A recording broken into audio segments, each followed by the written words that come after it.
students, this is Snehashish and I welcome you to Quest Education. So आज चलिए देखते हैं कि आज का नया टॉपिक क्या है. आज का नया टॉपिक है केल्विन साइकिल. ठीक है, तो चलिए हम लोग आज केल्विन साइकिल को समझते हैं. Calvin cycle that is also called the C3 cycle. Okay, तो C3 साइकिल कब होता है? इसको हम लोग dark reaction during the photosynthesis हमको पता है कि दो स्टेप्स में होता है. एक होता है लाइट रिएक्शन, एक होता है डार्क रिएक्शन. ओके, सो तो डार्क रिएक्शन के टाइम पे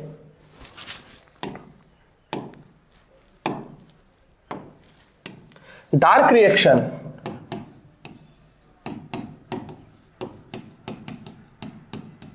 okay, so during the dark reaction ये केल्विन साइकिल ये कंडक्ट होता है, जिसके थ्रू क्या होता है, जो फूड प्रिपरेशन होता है ड्यूरिंग द फोटोसिंथेसिस. ठीक है, सो ये फूड प्रिपरेशन ये केल्विन साइकिल के थ्रू ही पॉसिबल हो पाता है. ओके, सो हम लोग ये कैसे करके फूड प्रिपरेशन होता है या कैसे जो ये कार्बोहाइड्रेट्स है, ये जो कार्बोहाइड्रेट है जो कि the form of food that the plant produce. Okay, so ये कार्बोहाइड्रेट कैसे प्रोड्यूस होता है थ्रू द केल्विन साइकिल, तो हम लोग आज ये पढ़ेंगे. ओके, सो केल्विन साइकिल में क्या होता है, ये 3 स्टेप में कंडक्ट किया जाता है. एक होता है कार्बोक्सिलेशन. ठीक है, एक होता है कार्बोक्सिलेशन, फिर दूसरा स्टेप होता है रिडक्शन फेज.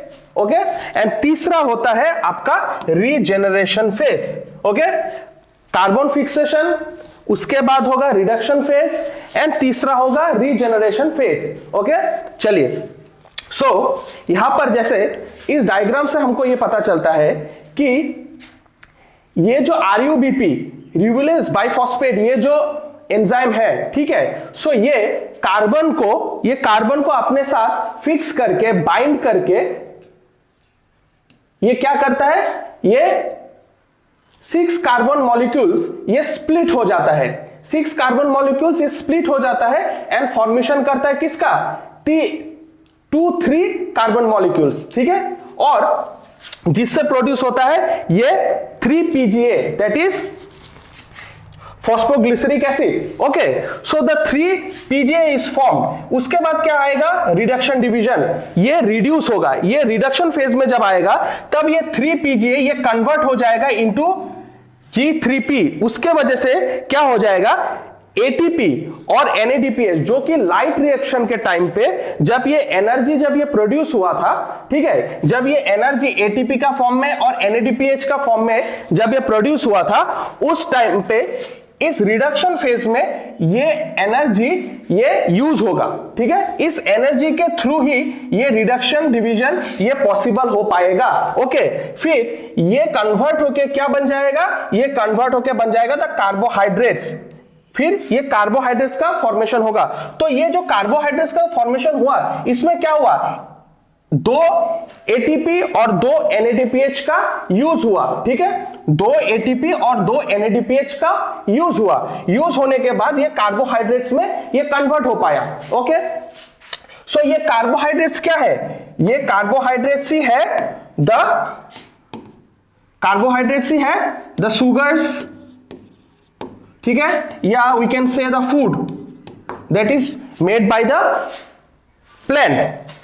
उसके बाद इस कार्बोहाइड्रेट्स फॉर्मेशन के बाद उसमें क्या हो जाएगा कि जितना कार्बोहाइड्रेट्स प्लांट को या जो फूड प्लांट को चाहिए वो तो प्लांट यूज करेगा, लेकिन जो बच जाएगा, ठीक है, ये क्या करेगा, ये फिर रीजेनरेशन फेज में चला जाएगा. जो बच जाएगा कार्बोहाइड्रेट्स वो क्या हो जाएगा, रीजेनरेशन फेज में चला जाएगा. रीजेनरेशन फेज में जाने के बाद ये क्या, इसमें भी क्या हो जाएगा कि 1 ATP इसमें भी खर्च हो जाएगा. ठीक है, इसमें भी यूज हो जाएगा.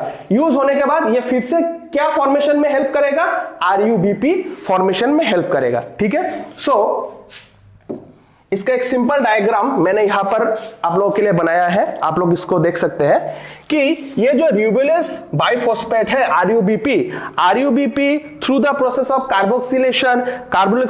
कार्बोक्सिलेशन फेज में ये क्या हो जाएगा, कार्बन इसके साथ बाइंड होगा. बाइंड होने के बाद कार्बोक्सिलेशन फेज से ये क्या बनाएगा, 3-फॉस्फोग्लिसरेट. क्या बनाएगा, 3-फॉस्फोग्लिसरेट.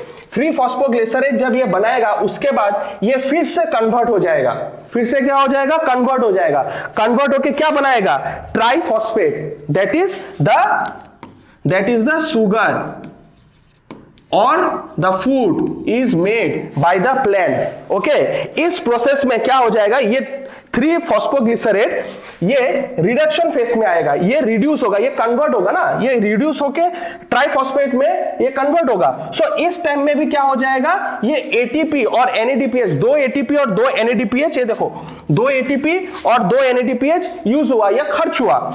इसके यूज से, जो कि ये कहां से मिला, ये मिला था थ्रू द लाइट रिएक्शन,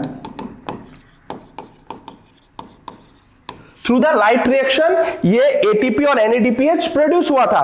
इसी एनर्जी को उसने क्या किया, इस एनर्जी को 3 फॉस्फोग्लिसरेट को कन्वर्ट करने के लिए रिड्यूस किया है इस एनर्जी को, और इस एनर्जी को यूज करके ये triphosphate that is the food plant ने बनाया है। जितना उसको यूज करना था उसने यूज किया, बाकी जो रह जाएगा, ठीक है, बाकी जो ट्रायस फॉस्फेट या बाकी जो फूड, जो शुगर, ये जो रह जाएगा, ये क्या हो जाएगा, फिर ये रीजनरेशन फेज में पहुंचेगा, फिर से ये रीजनरेशन फेज में पहुंचेगा। रीजनरेशन फेज से फिर ये आरयूबीपी फिर से ये रीजनरेट करेगा या बनाएगा। इस फेस में जब बाकी का बचा हुआ जो ट्रायस फॉस्फेट या जो कार्बोहाइड्रेट है, ये जब आरयूबीपी फिर से जब रीजनरेट करेगा, इस टाइम पे फिर से एटीपी खर्च होगा, मतलब फिर से एनर्जी खर्च होगा, लेकिन इसमें क्या हो जाएगा, 1 एटीपी, सिर्फ 1 एटीपी ही यूज होगा, ठीक है, और इसमें 2 एटीपी और 2 एनएडीपीएच यूज होगा।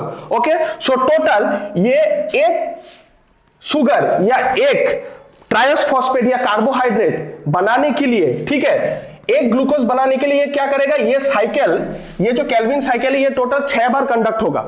ये जो केल्विन साइकिल ये टोटल 6 बार कंडक्ट होगा।